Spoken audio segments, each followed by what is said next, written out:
preparei aqui um esboço. É basicamente, antes da gente ir para Nova Zelândia, nós passamos uns dias no interior de São Paulo, na casa dos pais da Paula. E a gente costuma ir numa igreja lá de uns amigos. E teve no último fim de semana nosso lá, eles me pediram para levar uma palavra também, uma reunião, acho que de jovens que eles fazem uma vez por mês, alguma coisa assim. Tem a ver com evangelismo e missões urbanas, sei lá. E a Paula e o Mijar estavam lá, tinham ido visitar a gente. Mas também esse assunto, a gente, até os amigos mais próximos da nossa célula, que caminha já há algum tempo, a gente sempre falou muito sobre essas coisas, né? Então, vocês que já me ouviram falar sobre isso, finge que é a primeira vez. Enfim, faz cara de surpresa, assim. Oh, que interessante. O título da mensagem é Expectativas. Coloquei esse título porque eu não consegui pensar em nada melhor. E vamos para o texto, né? Eu vou orar primeiro, até porque eu estou muito nervoso. Vamos orar. Deus, obrigado por essa noite, obrigado por cada um que está aqui. E eu te peço que traga a nós a Tua palavra, que abra diante de nós a Tua palavra e abra o nosso entendimento.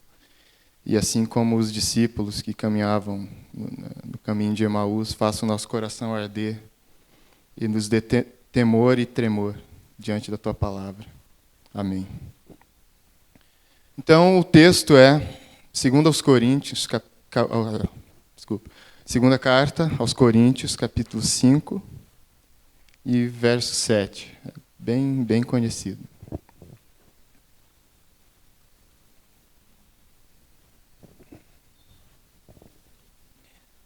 2 Coríntios 5, 7. Alguém quer ler em voz alta? Vai, Alex, você é escolhido. Porque vivemos por fé e não pelo que vemos. Olha só. Então, esse trecho bem conhecido, né? Porque vivemos por fé e não pelo que vemos. Todo cristão que tenha pelo menos aí 2 anos de caminhada, de fé, já ouviu falar disso, ou já leu, né? O apóstolo Paulo lança aqui uma base da nossa fé, né? Da nossa caminhada cristã, que não a nossa referência não é segundo esse mundo, essa vida terrena, esse mundo carnal, palpável, tangível, visível, né? Que se baseia nos 5 sentidos. A nossa caminhada é com base naquilo que não se pode ver, no mundo invisível, eterno, perfeito. E assim, é muito comum você ver as pessoas enganadas com relação a isso, né?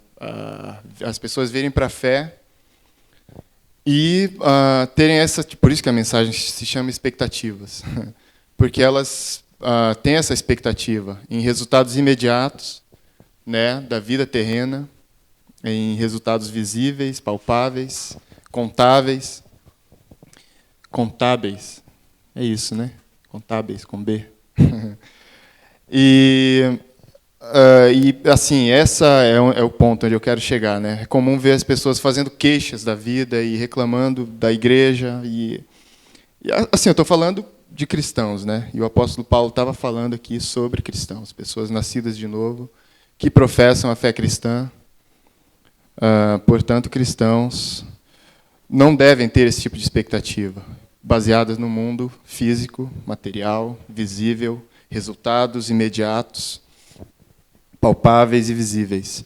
E aí você vê as pessoas fazendo queixas da igreja e até mesmo de Deus em razão de suas frustrações, né, que poderiam muito bem ser evitadas, não fosse né, essas expectativas que as pessoas criam a respeito da vida, do mundo em que vivemos e até mesmo sobre Deus, principalmente, né, cobrando dele algo que ele jamais prometeu. Esse é o ponto, que as pessoas exigem até de Deus algo que ele nunca prometeu. Porque a pessoa pensa por essa lógica.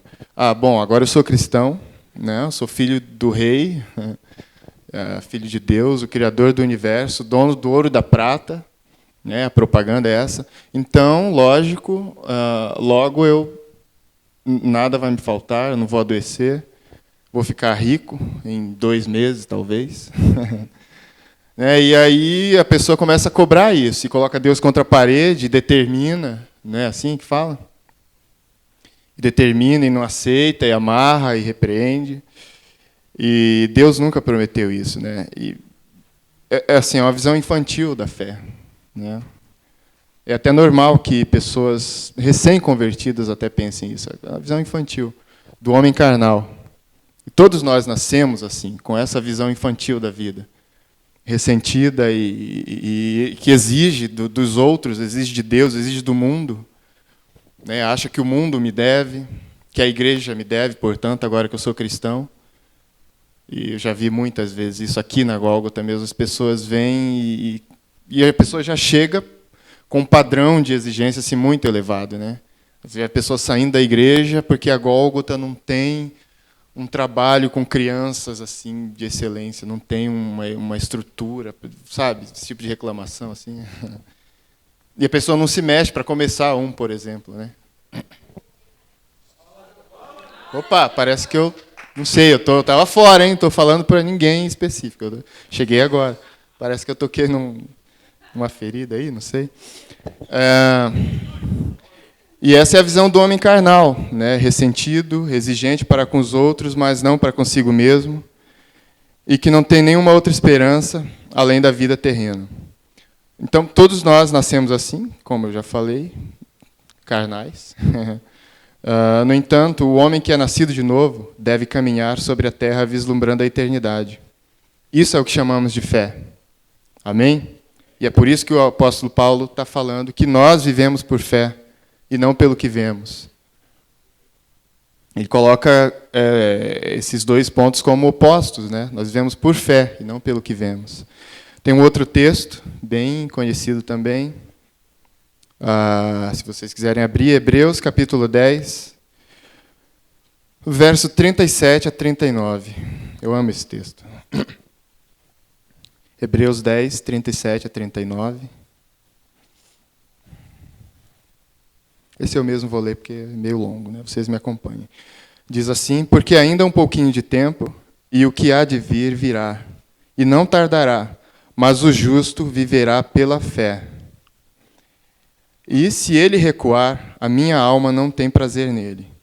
Nós, porém, não somos daqueles que retrocedem para a perdição, mas daqueles que creem para a conservação da alma. Amém? Então, olha só que demais, isso aqui é muito forte, cara. Aqui o autor da carta aos Hebreus coloca a fé, ele afirma que o justo, de novo, esse que é nascido de novo, esse que é convertido, que se afirma como cristão, né, que professa a fé cristã, o justo viverá pela fé. E a fé não é para você obter coisas, obter bens, né, para você se dar bem na vida, né, tirar vantagem. Não é isso. Ele fala que a nossa fé... Vou pegar aqui a partir daqui. Aqui. Mas o justo viverá pela fé. E se ele recuar para onde? Para aquele pensamento do homem carnal, né? Aquele pensamento mais primitivo, que diz que o mundo me deve, que todo mundo me deve, que eu tenho que cobrar, que eu tenho que exigir, eu tenho que repreender e bater a porta e exigir e tal, e determinar que assim vai acontecer comigo, se eu pensar positivo. Nossa, eu ouvi tanto isso. Quando a gente estava indo para Nova Zelândia, as pessoas falavam, cara, se você pensar positivo, vai dar tudo certo. Que canseira, né? Eu só concordava. Tá bom. E se ele recuar, a minha alma não tem prazer nele. Nós, porém, não somos daqueles que retrocedem para a perdição, mas daqueles que creem para a conservação da alma. Amém? Então, nós cremos não para obter vantagens imediatas, né, nessa vida terrena. Nós cremos para a conservação da nossa alma, para que a nossa alma seja preservada disso, desse homem carnal. Amém? Está dando para entender, né? Eu espero. Eu aprendi isso com o Paulo. Está dando para entender aí, pessoal? Estão acompanhando? Vou fazer igual você, aprendi.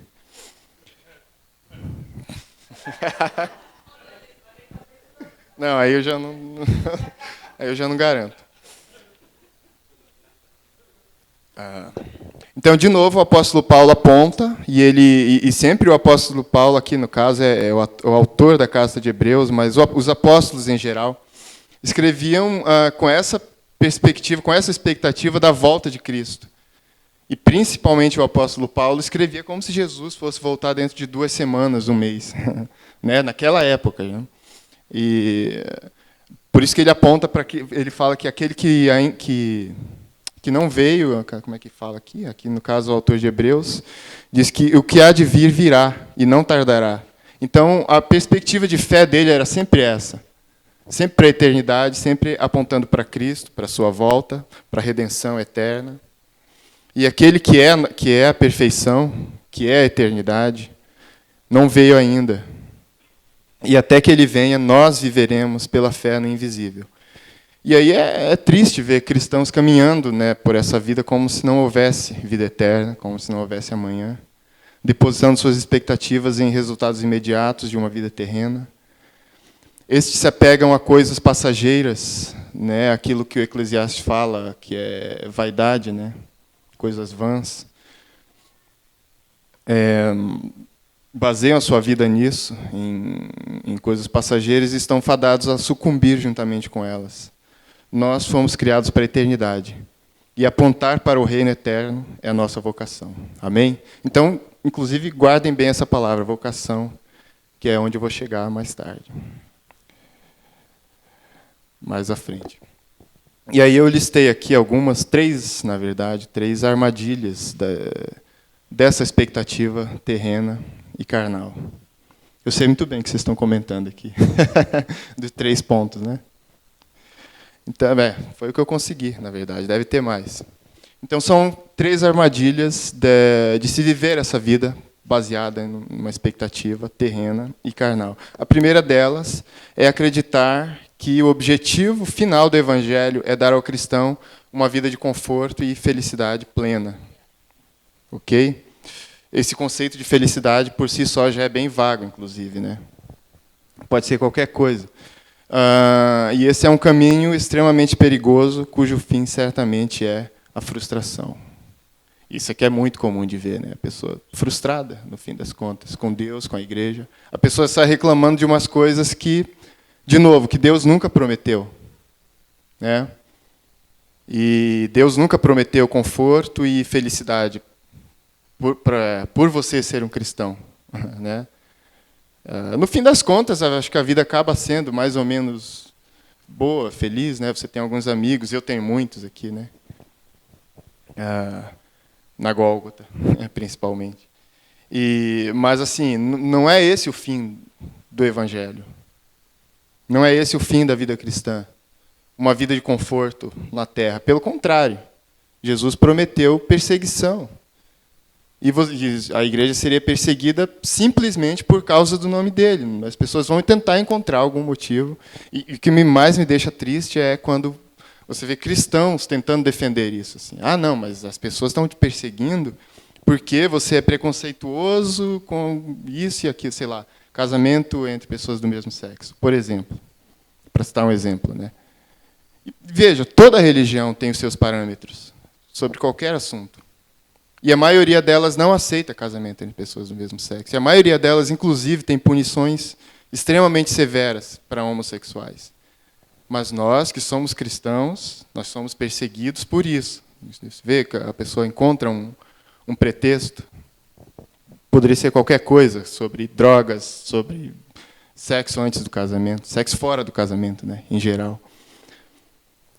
Mas não tem jeito, as pessoas vão encontrar algum pretexto, mas, basicamente, nós seremos perseguidos por ser cristãos mesmo, e criticados por isso.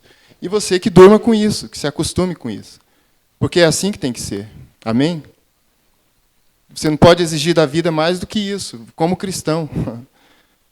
O nosso reino não é dessa terra, o nosso reino é eterno. Amém? Esse foi o primeiro. O segundo é achar que o mundo irá, de alguma forma, reconhecer as suas virtudes como cristão. Essa está diretamente ligada à primeira. Né? Ao mesmo tempo que o mundo vai te criticar e talvez te perseguir por ser cristão, ele nunca vai reconhecer as suas virtudes e as suas qualidades como cristão.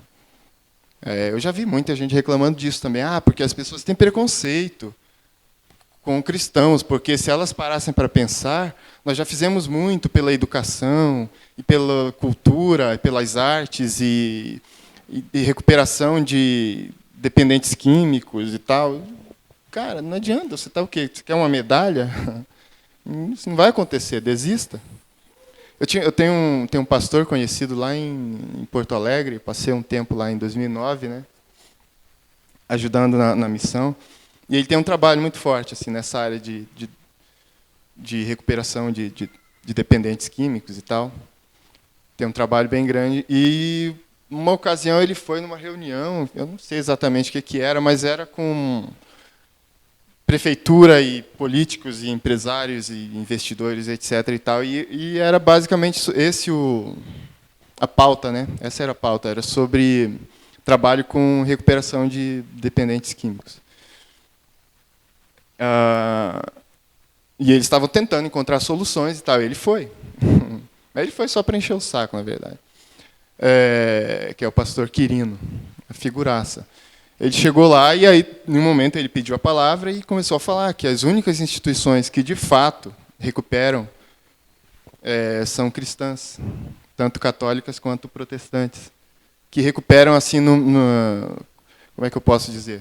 O número de pessoas, acho que chega a 85% os resultados. E ele falou, nenhuma outra instituição consegue esse resultado. A única maneira de salvar e de resgatar o homem das suas mazelas e dos seus vícios é o Evangelho. Ele falou isso na reunião, todo mundo ouvindo. E aí é óbvio que todo mundo torceu o nariz e falou que não dá, porque é igreja e é religião e tal, não queremos misturar as coisas. E ele falou assim, não, eu sabia disso, eu sabia que vocês não iriam apoiar. Eu vim aqui só para falar isso mesmo, que a única maneira de resgatar o homem das suas mazelas é o Evangelho. E passar bem, muito obrigado. E virou as costas e foi embora. Ele foi só para isso, né? Foi só para pregar mesmo. Ele fazia isso de vez em quando, na verdade. Então, assim, esse é o segundo, né? Achar que o mundo irá, de alguma forma, reconhecer as suas virtudes como cristão. O mundo não vai fazer isso. O terceiro é esperar por algum tipo de redenção política ou econômica para o mundo. Amém? Isso aqui é delicado, mas você, como cristão, achar que existe algum tipo de redenção política para o mundo, entendeu? Não tem. Não se iluda, desista. Cristo prometeu redenção para o coração corrompido do homem. Amém? Você deve pregar o Evangelho, você deve dar esmolas e ajudar o próximo, etc. e tal. Isso é uma postura sua, uma escolha nossa como cristãos. Isso é mandamento bíblico, inclusive. Mas não se iluda a ponto de achar que o mundo vai ser redimido e, entendeu? Estamos falando de governos e corporações. As coisas não acontecem assim. Deus nunca prometeu isso, né? Inclusive até mesmo no mundo financeiro, dos negócios, as coisas são extremamente complexas. Se você consegue empreender um negócio e fazer algo dar certo, você dá um trabalho danado e você tem que ter muita disciplina e correr atrás e não gastar mais do que ganha. E às vezes você empreende alguma coisa, dá errado, você tem que começar tudo de novo, né, e tentar outra coisa. Então passa por uma série de fatores assim que de aleatoriedades, né, de sorte às vezes. Então não existe redenção política e econômica para o mundo. Não existe. A tendência do mundo é piorar mesmo, e a tendência do mundo é ser cada vez mais contrário à fé cristã. Ok? Isso aqui é uma mensagem motivacional, não sei se vocês perceberam. Só que não. Né? Em suma, é como exigir de Deus algo que ele nunca prometeu. Eu repeti isso aqui, e vou repetir mais algumas vezes, de propósito. E exigir da vida passageira um sentido que ela jamais poderia dar. Amém? Eu mesmo aprendi muito cedo sobre isso, né, cara? Eu perdi meus pais assim já na primeira infância, né? Eu fiquei órfão de pai e mãe antes dos 10 anos de idade. Antes dos 7, na verdade. 6 para 7 anos foi quando a minha mãe morreu. E aí eu cheguei aos 10 anos de idade, já assim, completamente, tipo, a vida é isso. A vida é dura mesmo, mas a vida segue, né?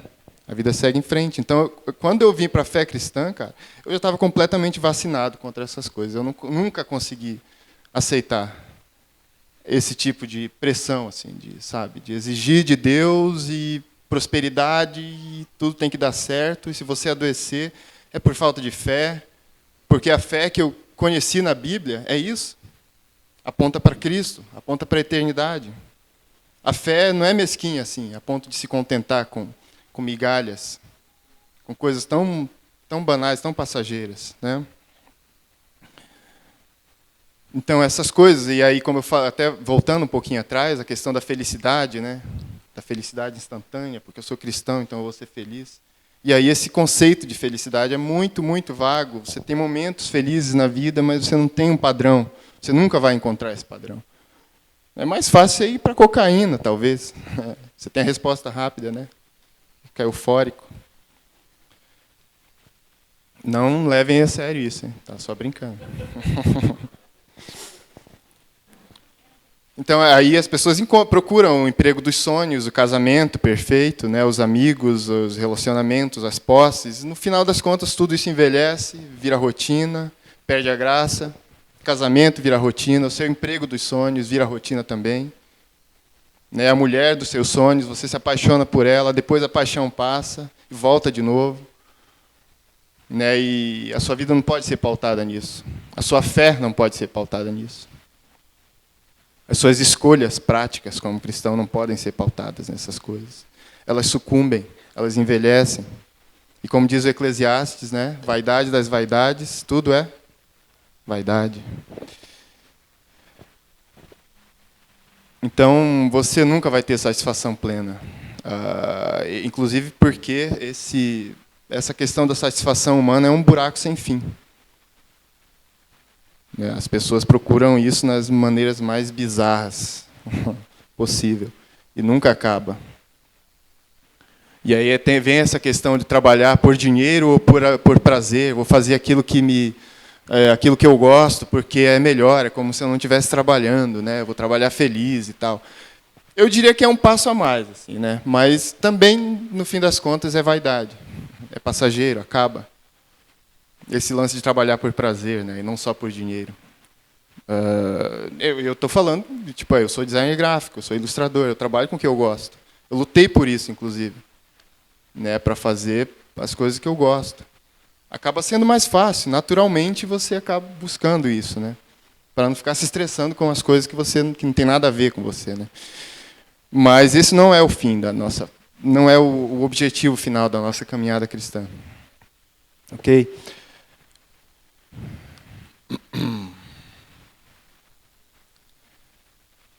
Então, diante disso, assim, parece, né, como eu falei, uma mensagem motivacional, ao contrário. E aí parece que nos resta ficar assim, cínicos ou desanimados com relação à vida, né, como cristãos. Bom, então, como cristão, só me resta ser infeliz e cínico, embora eu seja muito cínico, mas isso não é não é a perspectiva correta, né? A nossa perspectiva é buscar e revelar para o mundo as coisas altas e elevadas que estão em Cristo. Tudo que aponta para o que é bom, perfeito e eterno. Amém? Vou repetir. A nossa perspectiva é buscar e revelar para o mundo as coisas altas e elevadas que estão em Cristo. Tudo que aponta para o que é bom, perfeito e eterno. Amém? E aqui é onde eu queria chegar, a perspectiva da vocação. Mais um texto, Colossenses capítulo 3, versos 1 e 2. Colossenses 3, 1 e 2.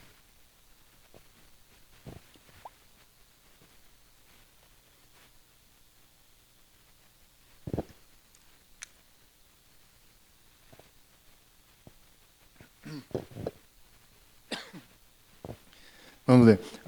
Diz assim: portanto, se fostes ressuscitados juntamente com Cristo, buscai as coisas lá do alto, onde Cristo vive, assentado à direita de Deus.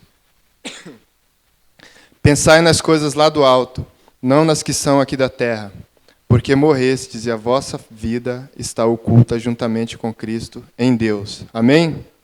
Esse texto é maravilhoso, cara. Vou repetir o verso 2 que diz assim: Pensai nas coisas lá do alto, não nas que são aqui da terra, porque morrestes e a vossa vida está oculta juntamente com Cristo em Deus. Isso aqui é o que eu chamo de fé radical. O apóstolo Paulo, mais uma vez, escreveu para a igreja em Colossos, e ele aponta para isso, para a eternidade. E ele aponta para o fato de que a nossa fé não está presa a essas correntes da vida terrena, das mesquinharias. Ele aponta para algo muito mais elevado. Amém? O nosso padrão é alto, a gente não pode se vender, não pode se trocar por tão pouco. Isso é o que eu chamo de maturidade. Enfim, cristãos maduros devem buscar pelas coisas altas, belas e elevadas do reino e apontar para a eternidade. Porém, aqui é um nível a mais, tem mais ainda, né? Porém, sem esperar ou exigir nada em troca, sem recompensa imediata ou mesmo a aprovação dos amigos. Sair da posição de pedir e passar a ser alguém que se doa, se sacrifica. Amém? Isso aqui é o que eu chamo de vocação, reforçando. Amém? Cristãos maduros não se guiam por essas questões de dinheiro ou prazer, né? De fazer pela resposta imediata da felicidade momentânea. Cristãos fazem por vocação, por amor a algo maior, algo elevado, e que é eterno, que a gente sabe que é eterno. Amém? Que é muito caro a nós, é muito caro a nossa fé. E esse elemento falta muito na nossa cultura brasileira, né? Em geral, as pessoas são muito condicionadas a se contentar com o que é mesquinho. E isso eu estou falando, óbvio, para cristãos, né? As pessoas com esse mindset, como é que é? Com essa forma de pensar, vêm para a igreja e continuam assim, achando que a fé cristã vai ser isso. Fica se apegando a essas coisas. E não dão atenção para o principal propósito da nossa fé. E pelo preço altíssimo que o próprio Cristo pagou por isso, né, para que nós sejamos como Ele. Agora, essa nossa experiência na Nova Zelândia, para mim, foi muito válido por isso, porque eu via isso muito mais...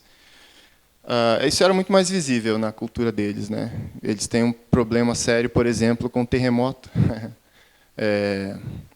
Eles tiveram um terremoto muito grande uns anos atrás, né?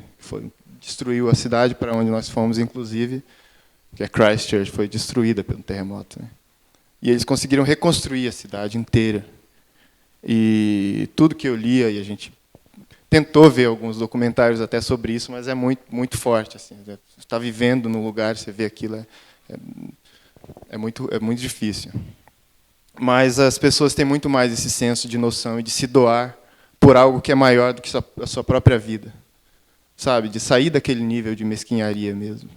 As pessoas, até por ser um país cristão, né, de origens protestantes, e guardar isso, e valorizar isso. Então, eles têm muito mais senso de missão de vida, de se doar. Tem histórias incríveis, né, de pessoas que iam atrás de resgatar, do cara que foi de helicóptero resgatar uma pessoa que estava perdida no meio de um incêndio na floresta, e o vento acabou levando ele para dentro das chamas, né, e morreu por isso.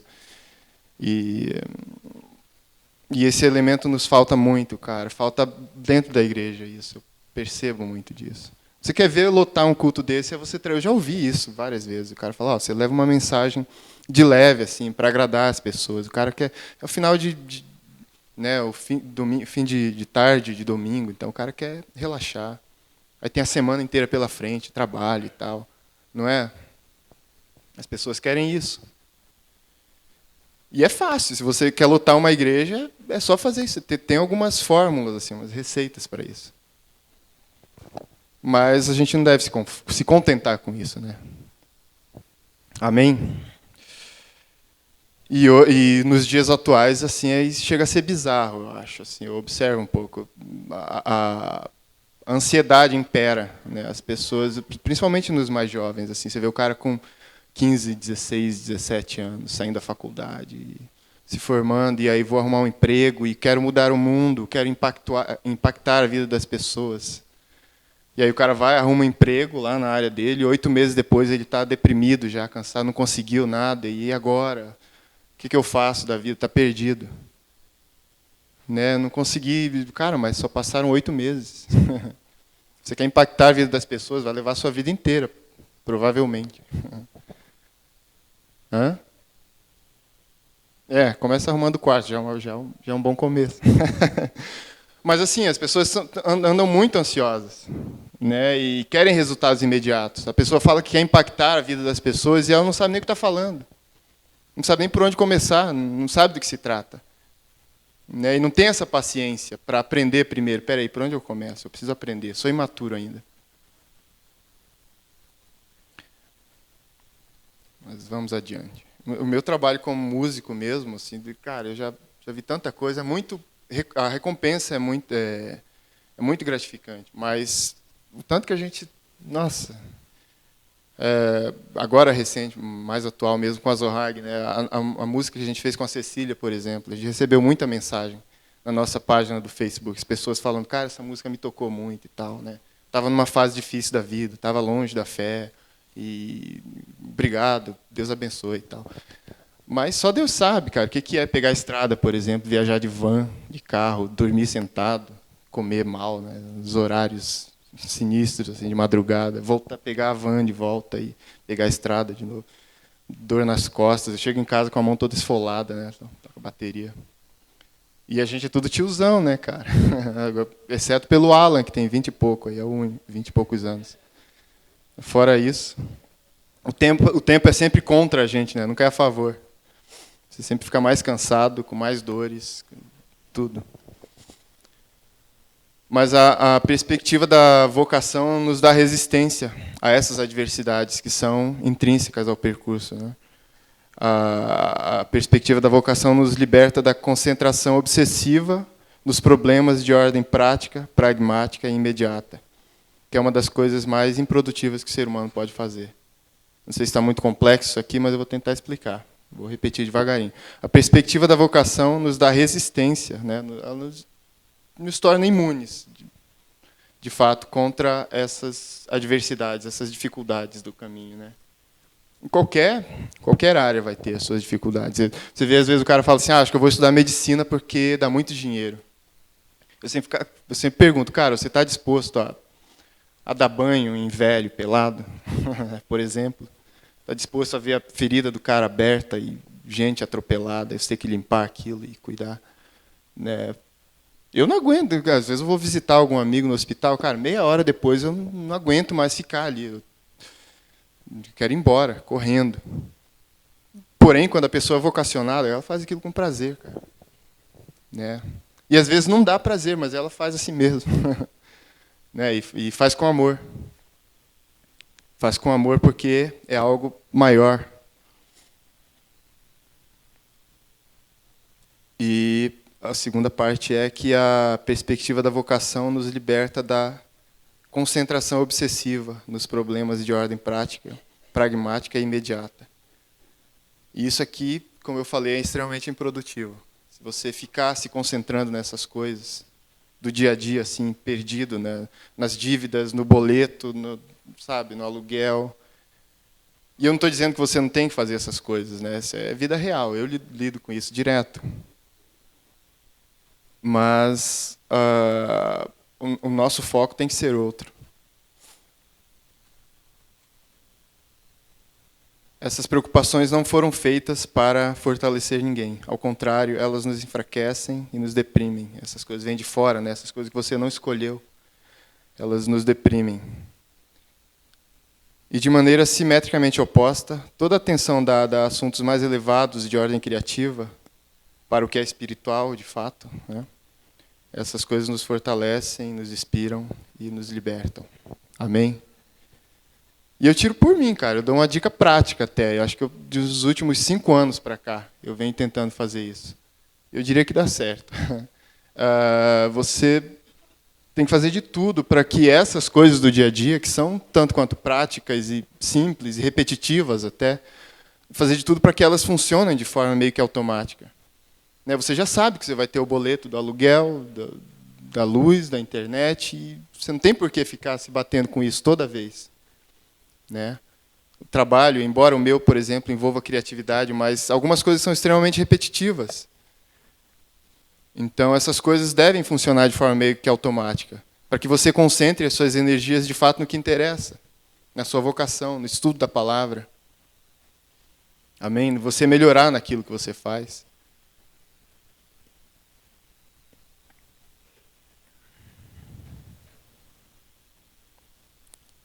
Caminhando para o final já. A vocação trata do amor por aquilo que é mais importante que você mesmo. Algo que vai perdurar mais do que o seu tempo de vida.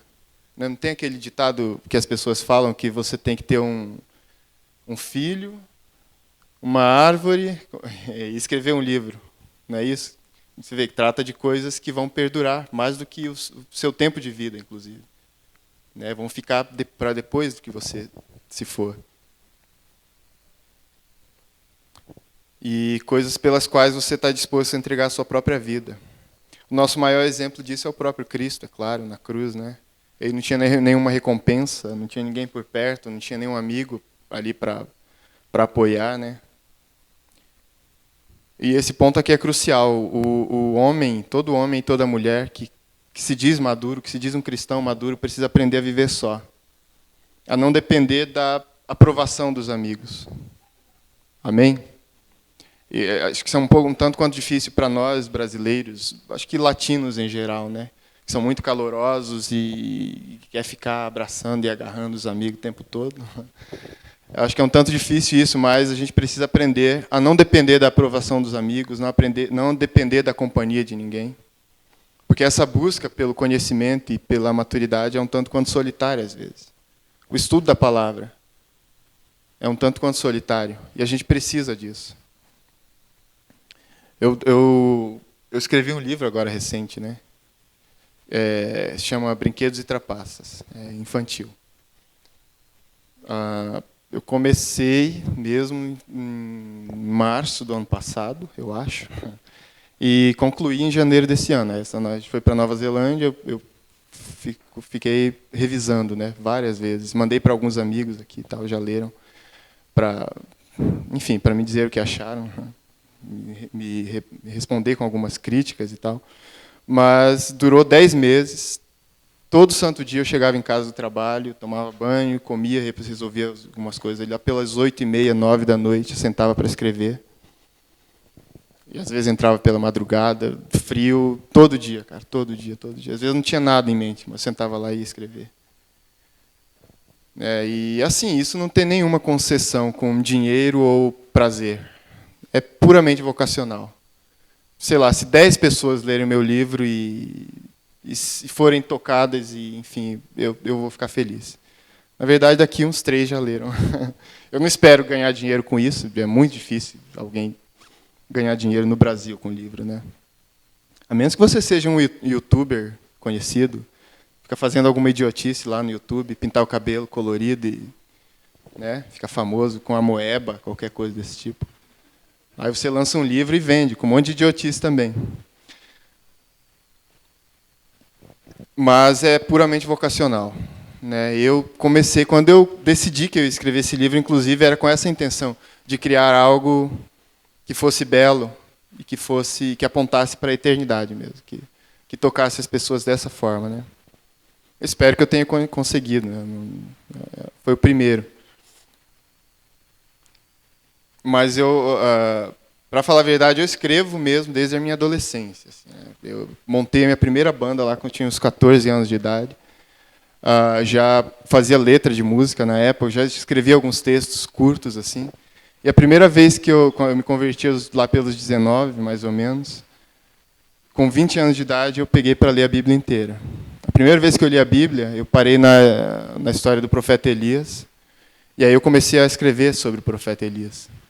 Na verdade, escrever sobre a vida dos profetas em geral. Eu usei o profeta Elias para resumir, né? E aí eu me empolguei. Nossa, eu sei escrever. Eu vou escrever um livro sobre o profeta Elias. Me empolguei, todo dia escrevia à mão mesmo, na época. Acordava cedo e ia escrever. Daí, depois de um tempo, de alguns dias, eu pensei, peraí, eu acho que eu sou muito novo para isso ainda. Sou tanto quanto imaturo. Preciso amadurecer, vou esperar uns 8, 10 anos para eu amadurecer, estudar mais a Bíblia, aperfeiçoar minha técnica, inclusive, né, a escrita. E aí eu deixei quieto, guardei todos os textos, tenho até hoje, inclusive, desde 2002. E aí sim, em 2016, final de 2016, eu falei, acho que agora já dá. Quase 15 anos depois, né? Só que aí eu comecei com esse livro primeiro, Brinquedos e Trapaças. Eu vou começar com o livro infantil, vou treinando, né? Vou subindo degraus.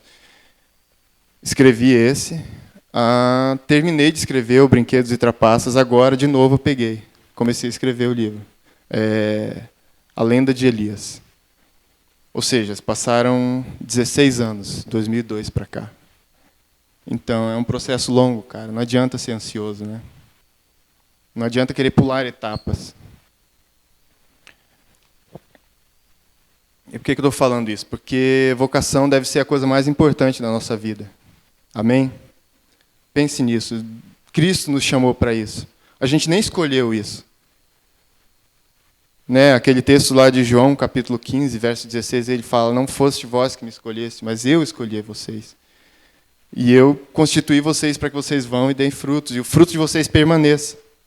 Né? Lembra a história da árvore, o livro e o filho? O fruto de vocês tem que permanecer. Nós fomos escolhidos para isso. A gente não tem outra opção. Não foi a gente que escolheu isso. Né? Então, se você é cristão, você está aqui, você crê que você foi escolhido por Deus, você não tem outra escolha, a não ser seguir a sua vocação, a não ser apontar para ela. De alguma forma. Se você não sabe qual é, chega hoje à noite, depois desse culto mesmo, chega em casa e fala, Deus, o que o Senhor quer da minha vidinha passageira? Amém? Portanto, aqui eu acho que dá para a gente resumir assim, né, em 3 etapas da vida cristã, pode-se dizer assim. 3 formas de pensar. A primeira é aquela mais rasa, né, que a gente falou lá no começo, que é da perspectiva ressentida, né, infantil, primitiva, de alguém que está na posição de pedinte. Né? Eu ia colocar mendigo aqui, mas a palavra é muito feia, tem gente que não gosta. A posição de pedinte, de alguém que só exige dos outros e nunca de si mesmo. Tem uma amiga nossa, ela não está aqui, eu não vou falar o nome, é claro, mas muitos de vocês conhecem. Uma vez eu falei perto dela, assim, eu falei, nossa, está um cheiro de mendigo aqui, né? Aí ela ficou triste, assim, não fala isso perto de mim. Eu sou assistente social, eu falo, qual que é a palavra? Pessoas em situação de rua. É o certo. Mas pessoas em situação de rua sempre têm um cheiro bem característico. Né? Então essa é a primeira, né, a primeira perspectiva de alguém que está sempre exigindo, sempre acha que o mundo deve a ela e ela nunca se doa, nunca se sacrifica, nunca se entrega, sempre reclama, acha que Deus deve para ela. Quando algo dá errado, foge dos planos dela, acha que Deus deixou de existir nesse momento. A segunda é a perspectiva da troca, né? Que eu falei que a pessoa vai um passo além, ela fala assim, não, acho que eu vou trabalhar com algo que eu gosto, porque daí, né, eu acho que eu faço isso bem feito, então eu posso... Ela tem essa troca, assim, eu vou dar, mas pelo menos eu tenho um pouco de prazer também, eu vou ganhar dinheiro. Né? E a terceira é essa perspectiva da maturidade, que é a vocação. Que é de alguém que quer amadurecer, alguém que não se importa em se doar, não se importa em se sacrificar, que vai além, alguém que quer ser melhor, alguém que tem um alto nível de rigor para consigo mesmo e de misericórdia para com os outros, e não o contrário, que não tem pena de si mesmo. Né? Sempre quando eu penso nessa questão de querer ser melhor, de querer ser alguém melhor, em seja qual for o aspecto, em todos os aspectos, de novo, a nossa cultura não nos favorece. A gente cresce com uma mentalidade muito mesquinha nesse aspecto. Eu vi um tempo atrás uma entrevista com uma professora que... Isso é muito comum, na verdade. Que ela falava de... que ela colocava funk para as crianças na escola, na sala de aula, porque era a linguagem que eles entendiam. Eu digo, caramba, mas eu sempre entendi que eu ia para a escola justamente porque eu não sabia de nada. O professor sabe mais do que eu vou lá para aprender algo que eu não sei ainda. Ele tem que me ensinar. Ele não pode só repetir o que eu já sei. Entendeu? Mas você vê, a perspectiva é essa. Não, você é da favela, você nunca vai ler Shakespeare, você não vai ouvir Mozart, nem Strauss, nem nada. Você vai ouvir Valesca Popozuda, seu miserável. E é isso. O seu limite é esse. O seu teto é esse aí. Contente-se com isso. Né? Isso é muito triste, cara. Você nunca vai ser melhor do que isso. Você nasceu na favela e a linguagem que você entende é essa. Portanto, eu vou te ensinar essa linguagem que você já entende. Não faz o menor sentido, né? Eu ia para a escola porque eu queria aprender. Sempre foi assim. Né? E, inclusive, até hoje, quando eu vejo alguém que é melhor do que eu, algum amigo que eu reconheço que tem qualidades que eu não tenho, eu quero ser assim, né? Isso me faz ser melhor. O último texto, para encerrar, 1 Coríntios, capítulo 7, versos de 29 a 31.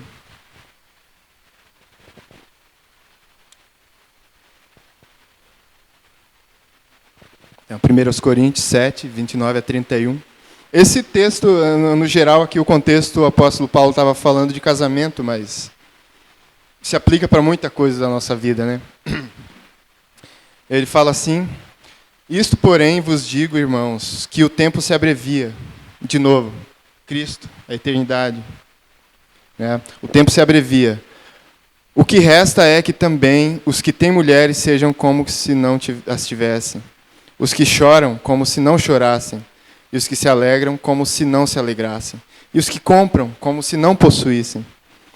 Os que usam deste mundo, como se dele não abusassem. Porque a aparência deste mundo passa.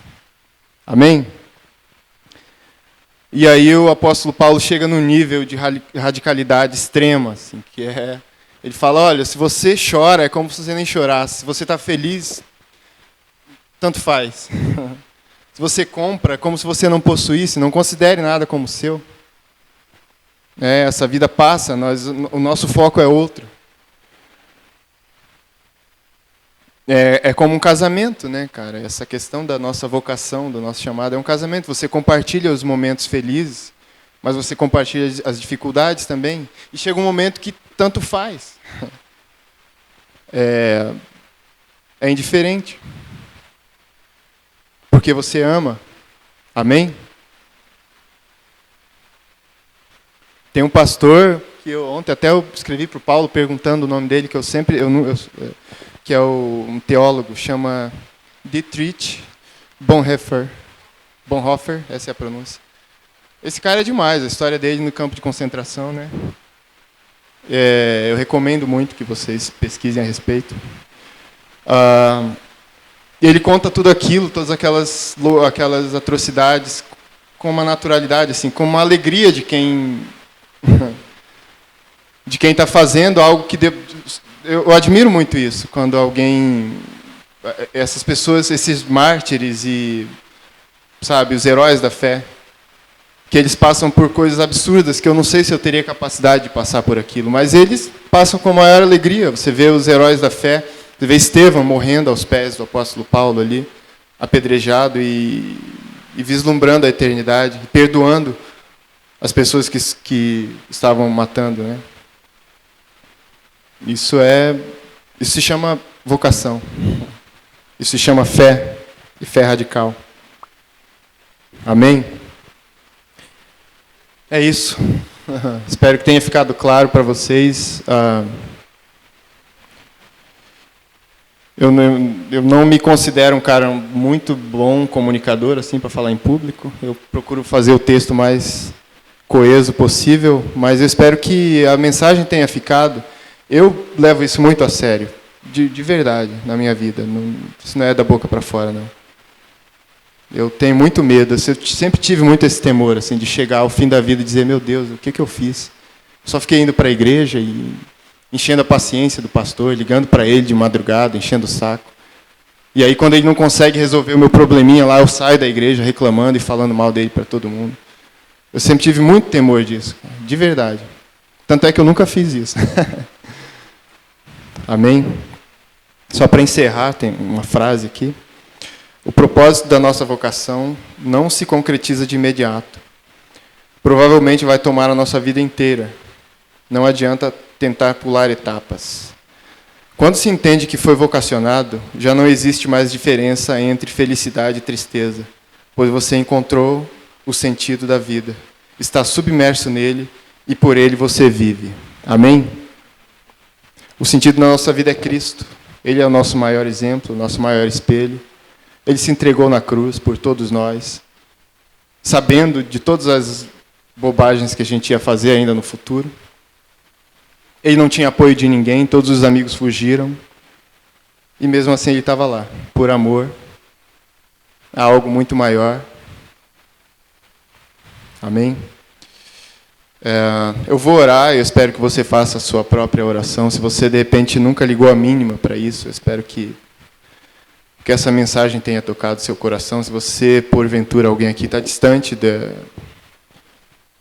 da fé cristã, distante do Evangelho, eu espero que você também reflita sobre isso e que de alguma forma essa mensagem tenha falado com você. Amém? Obrigado por terem ficado até o fim. Deus abençoe mesmo. Vamos orar. Senhor Deus, nós estamos aqui, simples homens e mulheres mortais, finitos, diante de um Deus que é eterno e que é soberano e que nos escolheu. Nós não temos outra opção senão seguir o teu caminho, o teu chamado para nós. Eu te peço que o teu temor nos acompanhe, Deus, daqui até as nossas casas e nos acompanhe e nos persiga no nosso dia a dia. Para que a gente se entregue, para que a gente deixe de ser infantis e mimados. Que a nossa caminhada sobre essa terra seja marcada por isso, pelo temor de servir o teu nome, de representar o teu nome nessa terra e de apontar para a eternidade. Que as pessoas olhem para nós e sintam isso, esse temor também. Nós sabemos que o crer não compete a nós. O teu Espírito Santo é quem convence as pessoas do pecado, da justiça e do juízo. Mas enquanto nós tivermos vida, enquanto nós respirarmos sobre essa terra, que seja essa a nossa missão, que a gente possa se sacrificar, se doar o máximo possível, sem medir esforços. Obrigado pela tua palavra, obrigado por essa igreja. E, Deus, que a gente deixe, mais uma vez eu te peço, que a gente não seja essas pessoas mimadas, que só olham para os defeitos, só reclamam dos outros, reclamam da igreja, mas que a gente encontre o nosso lugar e que a gente faça de tudo para melhorar essa nossa vivência diária e temporária que é dessa família chamada igreja sobre a terra, do nosso trabalho, da nossa pregação, de tudo, enfim. Em teu nome, eu te peço que leve todos em paz e que abençoe as nossas famílias, abençoe o nosso trabalho, o fruto do nosso trabalho, Deus, em teu nome. Amém.